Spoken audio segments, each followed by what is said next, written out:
Pada Senin pagi 21 Juni 2021, sejumlah warga, para ulama, dan para aktivis beramai-ramai kembali mendatangi Pengadilan Negeri Jakarta Pusat untuk menghadiri sidang gugatan Presiden Joko Widodo dengan nomor perkara 266 dengan agenda sidang mediasi yang kedua. Tetapi sangat disayangkan, sidang yang dijadwalkan pada pukul 10 pagi ternyata harus mundur berjam-jam karena Hakim Pengadilan Negeri Jakarta Pusat telat datang, sehingga sidang mediasi baru dimulai pada pukul 15.30 sore. Dalam kesempatan ini, sidang mediasi kelima ya? Kedua. Enggak, maksudnya sidang yang kelima, tapi mediasi kedua. Itu telah disepakatilah dalam pengertian tanda kutip kita bersama untuk meminta aspirasi dari kita. Nah, untuk itu supaya publik tahu, saya minta koordinator advokat membacakan dalam apa yang kita sampaikan tadi di majelis hakim. Silakan Pak Ahmad. Baik, sebagaimana sudah saya bacakan tadi di dalam mediasi, tapi karena mediasi itu tertutup, namun substansi daripada apa yang menjadi aspirasi penggugat munisipal ini adalah substansi yang terbuka, maka kami sampaikan pada publik apa yang menjadi harapan dari para penggugat prinsipal. Opsi tawaran penyelesaian mediasi, gugatan perbuatan melawan hukum terhadap Insinyur Joko Widodo sebagai Presiden Republik Indonesia dalam perkara nomor 266 PDTG 2021 PN Jakarta Pusat. Sehubungan telah bergulirnya agenda mediasi atas perkara gugatan perbuatan melawan hukum secara material dalam fungsinya positif berupa Presiden Joko Widodo sebagai Presiden Republik Indonesia sebagaimana telah terregistrasi dalam perkara nomor 266 PDTG 2021 PN Jakarta PST, tim pembela ulama dan aktivis TPUA dengan ini menyampaikan hal-hal sebagai berikut.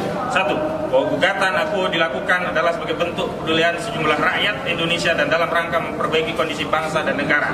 Karenanya penggugat tetap membuka ruang dialog, musyawarah dan mufakat sepanjang bertujuan untuk kebaikan bangsa Indonesia dan masa depan generasi anak bangsa. Kedua, bahwa penggugat menawarkan opsi mediasi yang apabila salah satu opsi diambil oleh Presiden Joko Widodo, maka penggugat mempertimbangkan akan mengakhiri sengketa hukum ini baik dengan mencabut perkara atau dengan membuat akta perdamaian yang akan dijadikan sebagai dasar membuat putusan perdamaian. 3. Bahwa opsi yang ditawarkan penggugat adalah sebagai berikut. Pertama, Insinyur Joko Widodo mengundurkan diri dari jabatannya sebagai Presiden Republik Indonesia. Atau kedua, Insinyur Joko Widodo dalam kedudukannya sebagai Presiden Republik Indonesia mengakui telah melakukan perbuatan melawan hukum dalam bentuk perbuatan tercela yang melanggar konstitusi. Atau ketiga, Insinyur Joko Widodo dalam kedudukannya sebagai Presiden Republik Indonesia menyatakan bertaubat dan pernyataan itu disampaikan kepada segenap rakyat Indonesia dan dalam bentuk pembuktian taubat segera melakukan 1. Menghentikan kriminalisasi kepada ulama dan aktivis, karena itu Presiden segera memerintahkan pembebasan terhadap Habib Rizik Syihab, seluruh petinggi FPI, Gus Nur, Ali Baharsa, Syahganda Nainggolan, Jumhur Hidayat dan yang lainnya.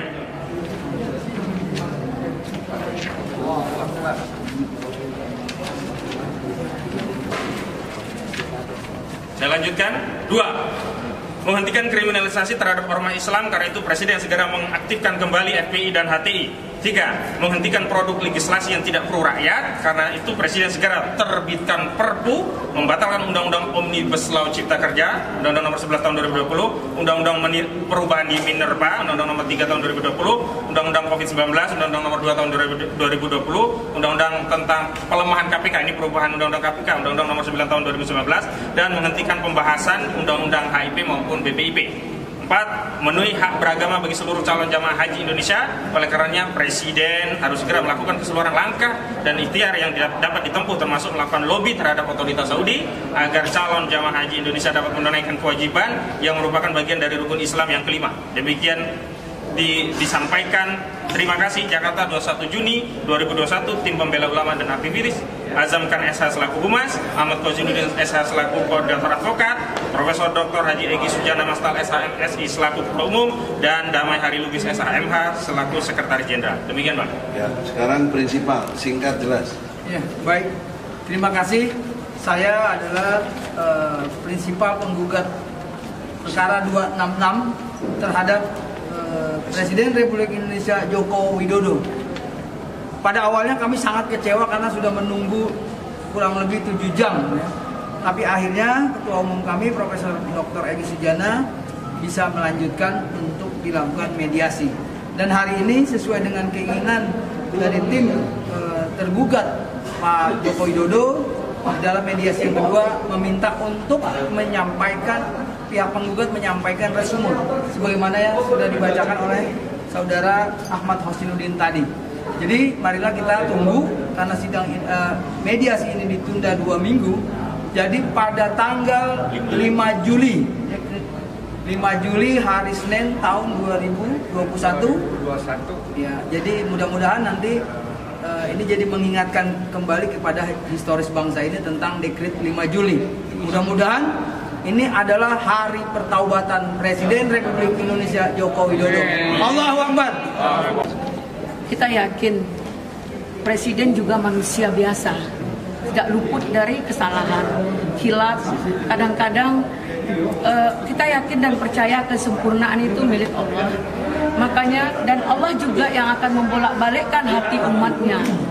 Dalam hal ini kita meminta apa yang disampaikan di dalam tuntutan damai tadi semoga tidak dinilai sebagai yang mengada-ngada atau sebagai merendahkan pihak Presiden. Karena di sini yang disampaikan itu adalah sebuah kewajaran.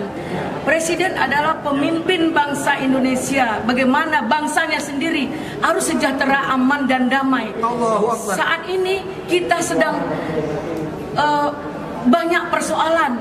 Mungkin Presiden tahu apa tidak. Makanya hari ini semua gugatan dan semua permintaan damai kami itu agar diperhatikan. Maksudnya direspon, diperhatikan, dan juga kalau bisa tolong dikabulkanlah permintaan ini demi keamanan, demi keselamatan, demi kesejahteraan bangsa Indonesia. Presiden tidak akan sanggup mengganti rugi penderitaan rakyat. Mungkin itu dari saya. Tambahan sedikit ya, singkat saja. Ada 5 orang yang mewakili Presiden selaku kuasa hukum. Kami ingin mengatakan bahwa sudah kami berikan sebuah surat yang menunjukkan apa-apa yang harus menjadi pilihan bagi Presiden, dan semuanya adalah berat, ya, sangat berat. Karena apa? Karena kerusakan yang sudah terjadi pun berat. Oleh karena itu kepada 5 kuasa hukum kami meminta jangan salah menyampaikan. Jadi sampaikan kepada Presiden dengan sebaik-baiknya agar jawaban pada tanggal 5 Juli nanti yang kami dapatkan adalah confirm sesuatu yang mengkonfirmasi Presiden mengerti apa yang dikehendaki rakyat. Begitu ya. Nah, oleh karena itu kami mengatakan bahwa inilah saatnya Presiden untuk bertobat.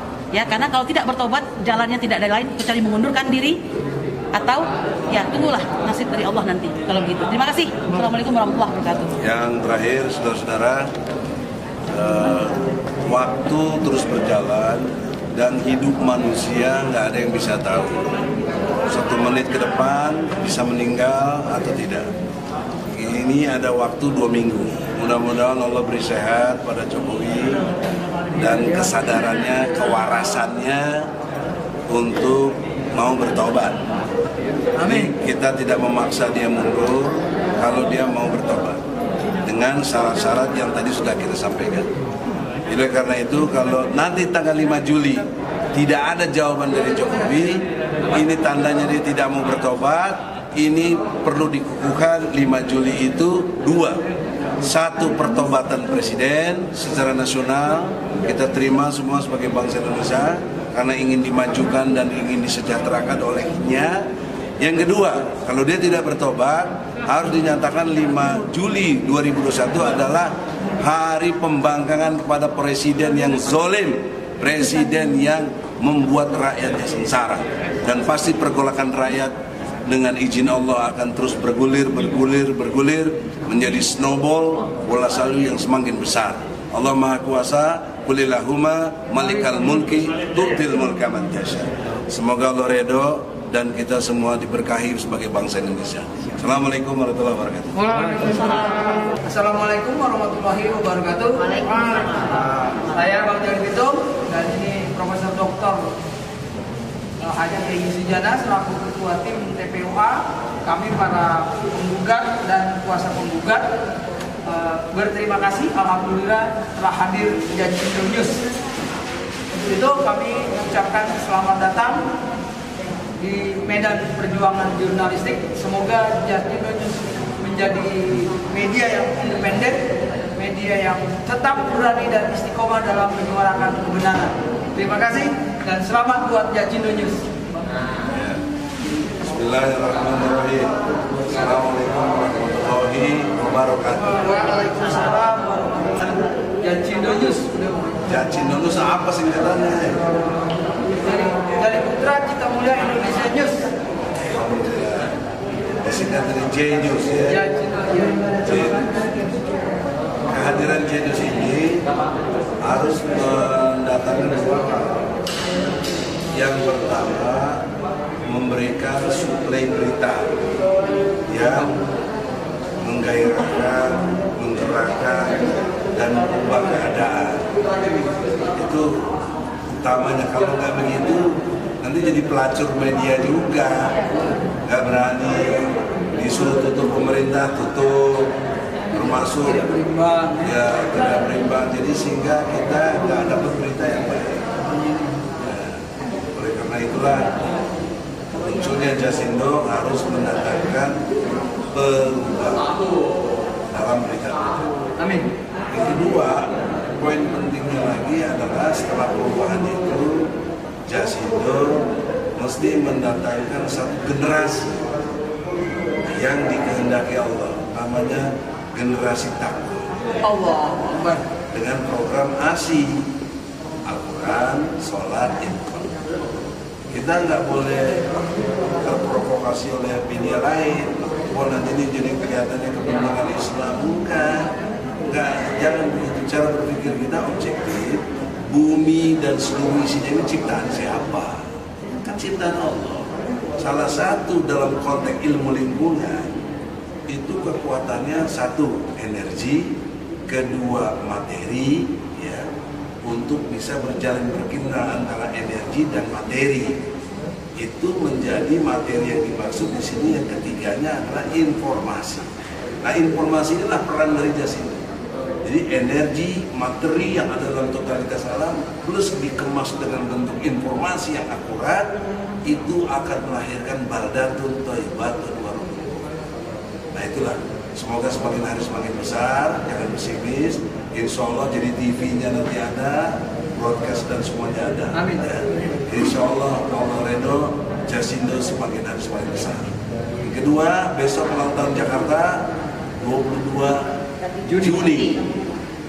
Tapi saya kritik kepada gubernur, tidak bermaksud menghina atau apa. Saya mencintainya gubernur karena saya pendukungnya juga. Bahkan saya membuat dengan Habib Rizik, itu ingat Al-Maidah. Wisata Al-Maidah. Wisata Al-Maidah. Tamasya. Anies Baswedan. Masuk sampai ke daerah-daerah yang anti kepada Anies, kita masuk untuk membelanya. Sekarang sudah jadi, udah hampir 4 tahun, bentar lagi berganti lagi. Tapi hingga detik ini saya nggak pernah lihat ada perda Islam atau kaitannya dengan jaga moral atau akhlak warga Jakarta.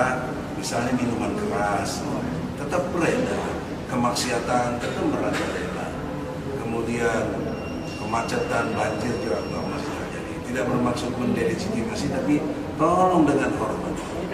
Masih ada waktu untuk bisa merubah ini dalam waktu yang sesingkat-singkatnya, kurang lebih setahun untuk bisa merubah. Insya Allah, kalau bikin perda kan nggak lama, tinggal kemauan saja. Ya. Jangan, nggak ada bedanya. Anies yang didukung Muslim, bahkan didukung oleh Habib Rizik, semua agama yang komitmen kepadanya, kemudian perubahannya biasa-biasa aja. Ya. Jadi apa bedanya Anies sama si Ahok? Apa kesamaannya nanti lebih parah lagi nanti. Karena Ahok kafir gitu. Ya. Jadi karena itulah dalam kesempatan ini dengan penuh kasih sayang, mari kita sama-sama berubah. Jakarta jauh lebih baik, katanya Jakarta bahagia warganya. Nah, insya Allah. Assalamualaikum warahmatullahi wabarakatuh. Waalaikumsalam warahmatullahi wabarakatuh.